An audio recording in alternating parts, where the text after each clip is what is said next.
Hello, lovelies. Today I'm going to talk about a book that I read last year, and I picked it up because it was a bit of a silly premise, and you'll see why. However, it really spoke to the horse girly inside of me. One of my hyperfixations since I was basically a baby was horses. I love everything equestrian. I love horses. I've been horse riding. I unfortunately at this point and this stage in my life have realized that it's unlikely that I'm ever going to have the life circumstances where not only can I own a horse, but that I can physically do everything that the horse would need for me to do to take care of it. There's a lot of physical labor that goes into that, and I have several physical limitations in my life. So I've had to kind of give up on that dream of having my own horse. That does not mean, though, that I do not engage with horse content and love all the horse things. So that was one reason why I picked up this book. The second reason that I picked up this book is because I am trying to be a little more flexible and less rigid in the types and genres of books I read. There was a point in my life where I just ate up romance novels. I loved romance, what would maybe be called today romantasy, but not quite so spicy content, and all of those things. But I have moved into a stage where that's just not something I'm actively seeking in my novels. It's something where if romance happens as the natural course of an epic fantasy, of course, that's not a turnoff at all for me. It's more when romance becomes everything about the book, and then we lose a lot of that plot line, that world building that I really enjoy, or even the lack of prose can be hard for me. Now, this is not to say that every romance novel and every romantasy does not have a great plot line or that the prose cannot be there. It's been a struggle for me to find those things. So when I talk about the kind of fantasies that I tend to read, I'm talking about like the Aragon series, which I know technically falls into the young adult, but very quickly it becomes in that category of Lord of the Rings and things like that as far as fantasy worlds go and world building. Song of Ice and Fire, which most people colloquially know as Game of Thrones. That series I've read twice, at least every book twice, if not more, and those kinds of things. So those are the kinds of novels that when I look at romantasy as it is right now and today, it's less epic and prose filled, I think, than what I tend to like, but I am trying to expand and challenge myself. This included, I believe it was started in 2023, where I picked up Spell Shop. If you don't know, Spell Shop is a cozy fantasy, kind of has a little bit of a romantic plot line. I actually have it up here. I'm not sure if you can see it in the shot. And this actually made me love Sarah Beth Durst as the author so much. I went through and read a ton more of her books. If you don't know, she actually has a amazing series called The Queens of Renthea. This is one of them right here. The Queen of Blood, I believe, is the third one in that series. But it's a trilogy that is completed, and it is not in the romantasy or cozy fiction category. However, it just highlights what a great world builder she is. And Spell Shop for me was a great introduction into cozy fantasy. I think if it hadn't been that book, or of course, I always go on about the Teller of Small Fortunes, my favorite cozy fantasy ever. If it hadn't been for my entry with one of those types of books into that, I'm not even sure cozy fantasy would have worked for me. Now that I know what I like in that series, though, it makes it easier for me to narrow into it. So I guess I'm kind of hoping to find my niche within romantasy. It's hard for me though right now. I don't care for the graphic spicy scenes. It's not that I'm a prude. I'm actually a very sex positive person and I do that in my personal life. I am that way clinically. I believe that the more that we destigmatize sexual talks and questions around that, and the more that we can support everyone in being able to take away taboos and demystify it all, I think that's really life changing for a lot of people. Just for me personally, I don't need it in my books. I don't find them to be very creative. There's only so many ways you can say certain words that mean something else, double entendres, if you will. And some of it gets a little ludicrous for me. And then a lot of them do feel like copy and paste scenes. I know there's a few booktubers who have talked about the difficulties with Fourth Wing and that entire series, copy and pasting almost word for word the spice scenes. I have a semi-eidetic memory, and so for me, I'm going to notice if it's a copy and paste, and it's going to really bug me. So for me, the spicy scenes, I find them to be more of a turn off than anything else. I would rather spend that time with the characters and plot building and things like that. But I'm always trying to find my place in the romantasy world. A lot of the books look appealing to me, and then I open it or I look into one of Pagebound, Fable, Storyograph, and I see the spicy content labels, and I'm like, oh, well, I don't need to read that in my life. So this book kind of falls into a bit of the romantasy, has enough of the horse girly vibes for me to be interested, and it looked kind of ridiculous. To be very honest with you, it just looked funny. And so I'm going to talk about it today. And I'm also going to talk a little bit about why it connects to me on a personal level for some of my chronic issues. So I know that I'm a new channel. I know that a lot of people that are watching this actually probably know me personally for now because I'm trying to build my viewership and I'm trying to get the algorithm to recognize me. So, some of you who are watching this particular video probably know that I struggle with something that is either pretty severe IBS, might be Crohn's disease. I have not gone through the testing. The symptoms I have match a lot of that stuff. And I will get flares very, very badly. They started out when I was younger and they were very manageable with, the treatments that were there over the counter, and I could get them managed pretty quickly, maybe 1 to 2 hours, and weren't quite as impactful in my life. Around 17, I realized I was allergic to onions, so I had to cut those out, and that helped drastically with some things. These flares still continued, but they were very rare, I would say, although I was always aware of them. And then, really recently, in the past like 3 to 5 years, it's become very apparent to me that the flares have become significantly worse. They impact my life so severely at this point that I am somewhat on the brat diet at this point. I have cut out, oh, so many things out of my life. I want to say 2 to 3 years ago, I cut completely out all spicy things, which sucked for me because I really do like spice. I like flavor in the food. However, I had to make that sacrifice because it was very clear it was triggering my flares. And then I had to cut out garlic about a year or two ago. That was just became a no-go. It was too crippling for me. And I recently had to cut out black pepper, except if it's already in something that's prepped, I seem to be able to tolerate it in small doses. That's another one of those things that I've cut out. So I am eating a lot of very plain foods. If you don't know what the brat diet is, it was created for people who are really, really sick and can't seem to keep food down and have a lot of stomach issues, but it's not meant to be a long-term solution. And so when the funding becomes available for it, I will be going through testing to try to track this down more. I'm going through a bit of a grieving period because I did have to give up my one thing that I had kept for myself over the years, which was Rockstar. I used to have a Rockstar every morning, which energy drinks are not good for you. That being said, I quit smoking in 2014. I have not drank alcohol in 3 to 4 years, somewhat because of the flares and somewhat because I just don't like the feeling of it. I have no judgment for people that do. For me personally, in my life, it really wasn't working and it was triggering way too many flares. So I don't drink alcohol. I don't smoke. I have cut spice out. I've cut everything out. So Rockstar was the one thing that I had every morning was just my routine to drink it, and it became clear over the past year or so that it was also triggering some of these things.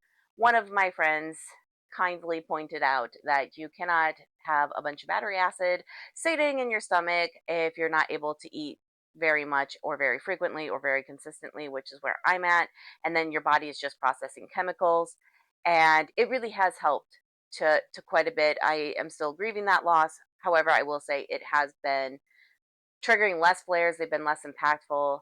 The flares really in the past year or so, maybe 2 years, have increased to the point where I struggle to make it through my sessions throughout the day because the burning pain is so severe and you have to very much mask, which as somebody with autism I already have to do throughout the day. So then I'm masking that.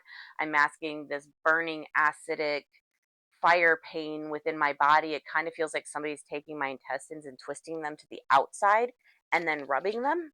That's the best way I can describe it, except that they don't stop rubbing it. And instead of being 1 to 2 hours long and manageable with medication, it's more like it's 5 hours to 3 days long. And even with all of the things I know to do to try to manage it, a lot of times I just cannot stop the train from happening. So, all that to say, that's in this book as well. And so I didn't realize that going into this book and how much this book was actually going to impact me on an emotional level. So we'll get to it. The book is called Behooved. And as you can see by the cover, it's got this horse on it. It's got a woman with the horse, and then it's got kind of like a nighttime scene, daytime versus nighttime. And she's by herself in this one, and in the daytime, she's with a horse, as you can kind of see in here. And the premise is pretty simple on the surface. So this is not a spoiler, this is pretty much on the back of the book. She is a person from another kingdom who is not doing well as far as social prospects, marriage prospects, and we are in a bit of a different kind of place where marriage is very important. There's powerful families in this world, and she would be expected to marry and broker deals for the family, the powerful family that she's a member of, and she's not able to do that. And we find that out basically first couple of pages. It's because she has chronic flares. And I did read into this after the book. I did not want to read into it during the book because when I found that out at first, I was like, oh my gosh, are we going to have a heroine that's like me? I'm feeling actually emotional even just saying that. Are we going to have a heroine that reflects the struggle that I have? Are they going to talk about this appropriately in this book? Are they going to do it the justice it deserves? Or are they going to do this thing that I hate so much that authors do? And some of you will hate that I say this. Fourth Wing, it's no secret. I really hated that book for all the reasons that some people have said, and then mental health reasons that I could go into in another video. Crimson Rogue on his second channel did a great video where he interviewed people with, I believe it's called ALS or whichever the chronic issue that the author for Fourth Wing has, and how it did not represent at all the overall community that struggles with that, and how some of the toxic perseverance in that book was very difficult for the community members who actually suffer from that, and could even be dangerous. So I will defer to Crimson Rogue and Reads with Rachel is I think what her channel's called. I watch her a lot. She's very sassy, but she also talks about a lot of these issues. So I was really worried going into this one. I really wanted something that I struggle with to be represented properly. I looked into the author afterwards, and the author actually does struggle with these things. Now, I do not believe that she has Crohn's. I forget which of the many stomach issues that are out there that she struggles with. A good booktuber would probably have looked into this sooner. Oh, here she does. She does talk about it. She went through celiac disease, which I have heard that term, but I didn't know what that was. And I looked into it and I was like, oh, maybe my testing will show that. I always say I have suspected Crohn's, but there's so many different disorders out there, and I'm certainly not the medical professional to decide that. No matter what, the celiac disease, as described in this book, was very similar to what I go through. And I was so empathetic for this character, especially because her family comes down on her so hard for having this. They're mean to her, they ostracize her, they treat her as if she's like a second class citizen because she has no value as a marriage prospect to them until she does. And so, again, no spoiler, she gets uh, paired off in a kingdom broker deal. And the very first night with her then husband, he turns into a horse.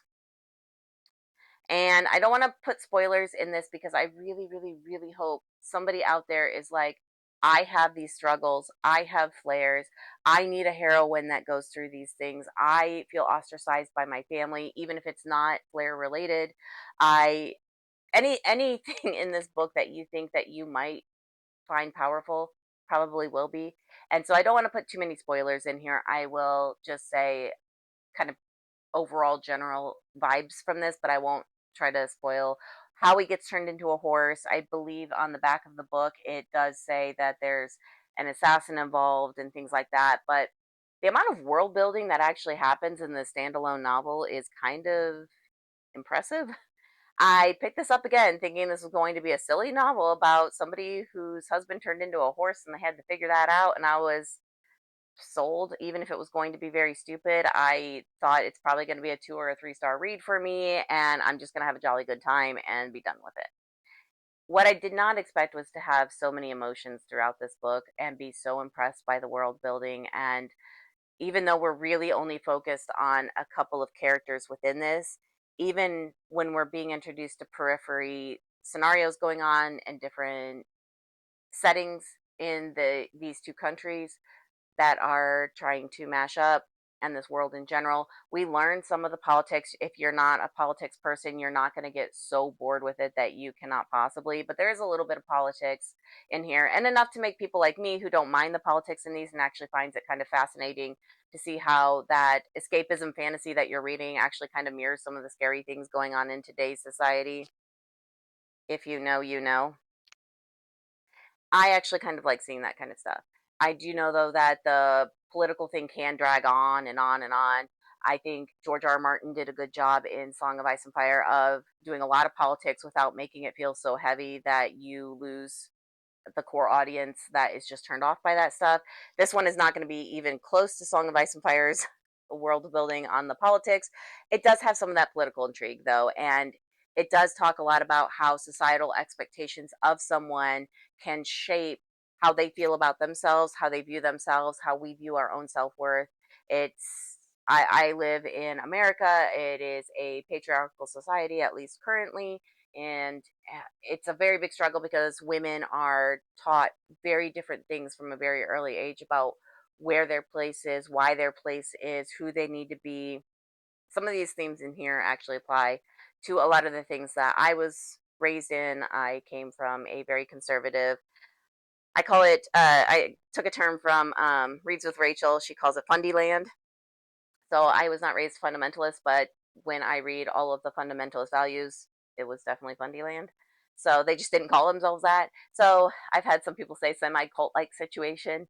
And so you're taught as a woman that you need to be quiet, you need to sit down, and that your value and worth is on how much you can bring into the family, either work wise or how much you can do to support at the home front. But it has to be nonstop, 24/7.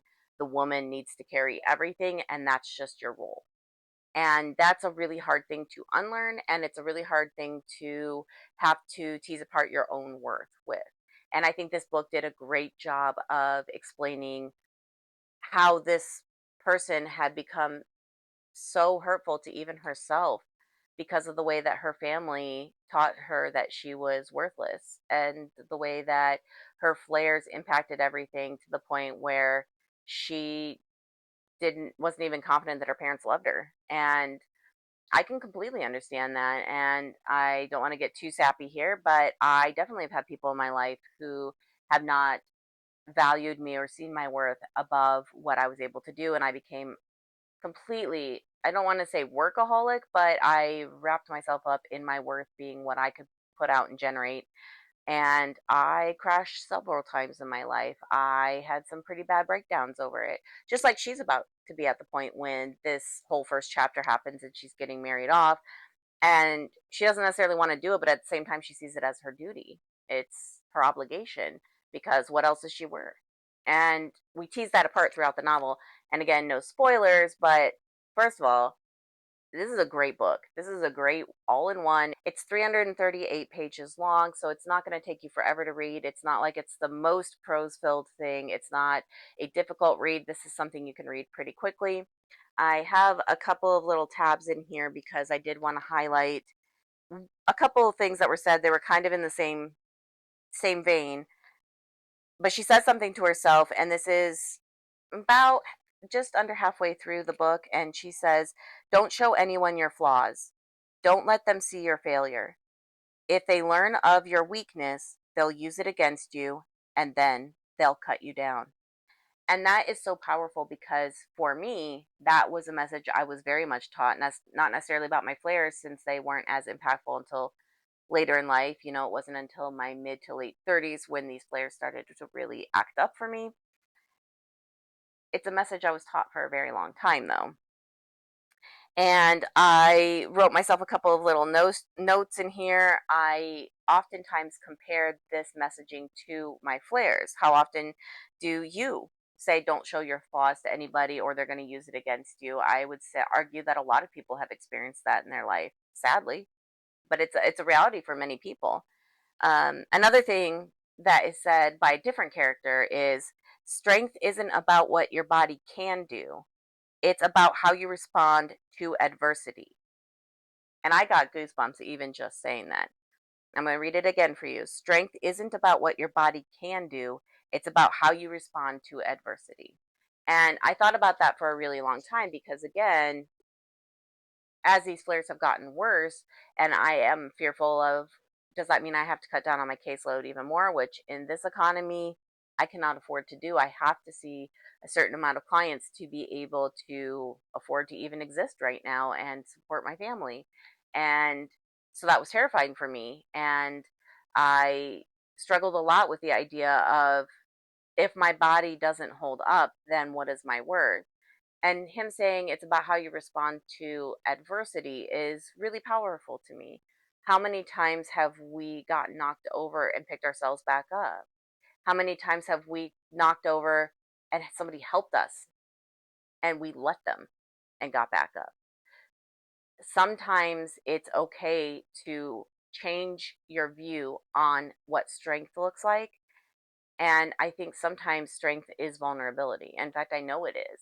I know that, having come from a lot of significant trauma in my life and working as a pediatric trauma therapist as one of my specialties, I've learned time and time again that strength looks so very different for each and every person, even if they've had very similar traumas.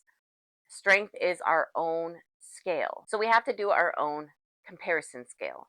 We have to compare to where we've been previously and where we're going, not to other people. Comparison bias is something that is extremely harmful that we do on a daily basis.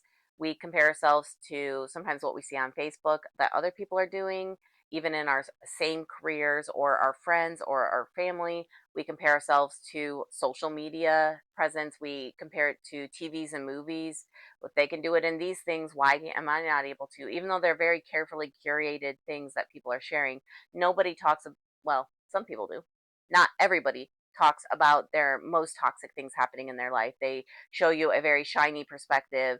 Sometimes behind that smile is the fact that they've been crying all day because something bad happened. I've been super guilty of posting a really cute photo of me and knowing that that entire day I had been absolutely miserable. And did I mention that once in my post? No, I would make it about something else. So we get caught up in comparing ourselves to other people when we need to be comparing to ourselves. What does strength look like for you? And sometimes strength is moving from the bed to the couch that day. Sometimes that was a huge strength and a huge win for you. Many of you have probably heard of spoon theory. It's a term for people with chronic health issues, and I actually use it with trauma a lot as well, because medical trauma is real, but also it applies. And spoon theory is basically that each of us wakes up every morning with a certain amount of spoons, and everything that we do takes a spoon. So if you have to get in the shower, that takes a spoon. If you have to do your hair, which fortunately my hairstylist is amazing, she did my hair today when she was dyeing it, which is why it looks the way it does today. I'm not as good as she is, but if you had to do your hair, that's a spoon. If you have to brush your teeth, that's a spoon. If you have to take your kid to school, that's a spoon.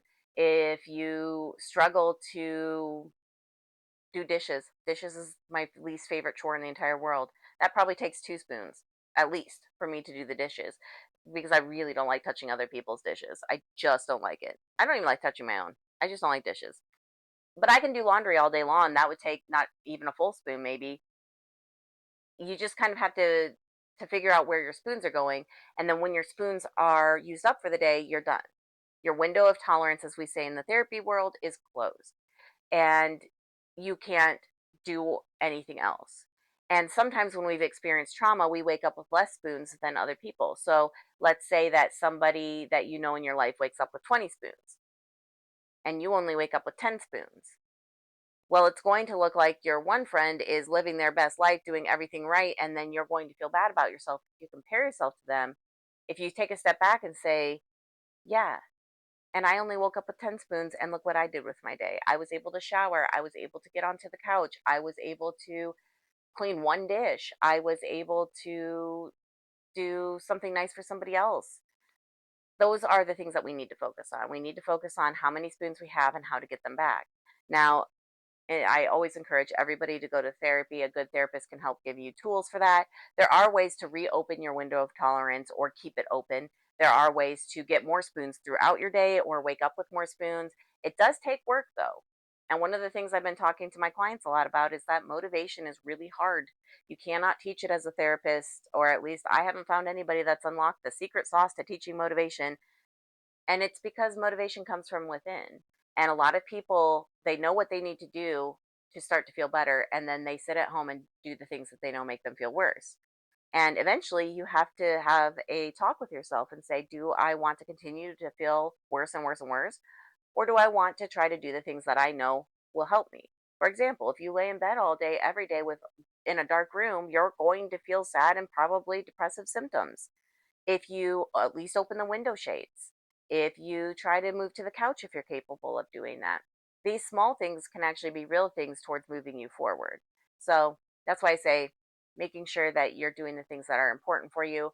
And that goes for these flares too, that I experience and she experiences, is sometimes you have to work within the capacity that you have to continue. I could let my flares get me down, and there have been times where I have been almost crying in pain, buckled over, barely able to breathe because the flare is so high. And I started to let myself get swept up in the depressive symptoms of that, just like this character was for a very long time. I let echoes of my past tell me I wasn't worth anything because these were so painful and so bad and so unpredictable. And then I started to feel like, why would my friends and family want to be around me because I can't go do the things? There have been times where I've had to cancel plans or where I've had to change plans to accommodate my flare. And then the other big one, of course, is that when I go out to eat with friends who invite me, I don't want to eat there. I don't know if it's going to trigger a flare. I don't know if they extra peppered the thing that's normally safe for me. There have been times where I've ate somewhere 5 times and it was fine, and on the sixth time, no, it wasn't. And so even getting invited out to lunch or dinner with friends, or even drinks with for like coffee drinks, I don't know if the coffee that day is going to hurt me. And that's a terrifying way to live. And then you have to explain to people, "Oh, I already ate." And they're like, "Well, just have something small." And then feel like you have to excuse yourself, or in my case, because I have the tisms and I don't always understand social context, I don't want to upset the balance of the societal obligation, so I'll eat the thing and then I go home and I have a flare. And I've started to try to be better about just saying, "Hey, I will love to go out to dinner with you. Just understand that I will only be having a soda or a water or whatever I'm capable of that day. And if that's the only thing I'm going to do, as long as you're okay with that, I'll go."